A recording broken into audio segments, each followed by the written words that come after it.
Kapalaran ng Cancer ngayong araw ng April 9. Cancer. Sinasabi po dito ng ating tarot card Cancer na may magandang balita na paparating daw po. Sabi po dito parang kayo daw po ay merong kayong maiisip kung paano kayo magiging matagumpay. Tanggapin nyo kung ano man yung challenge na nagaganap sa ngayon. Parang ito ay magiging lesson sa inyo para kayo maging matagumpay. Sabi rin po dito, Cancer, kayo daw po ay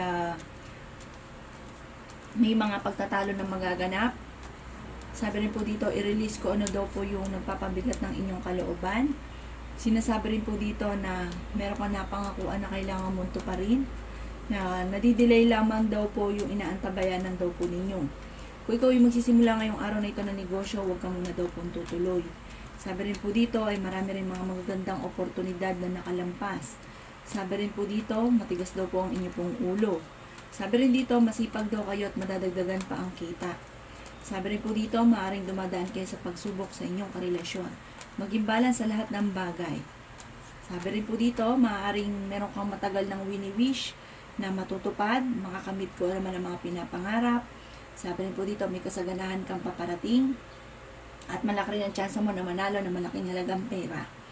Ang inyo pong lucky color ay green at ang lucky number po ninyo ay nagsisimula sa 30, ganoon din po ang 22, 19, 16, at 37 at 35.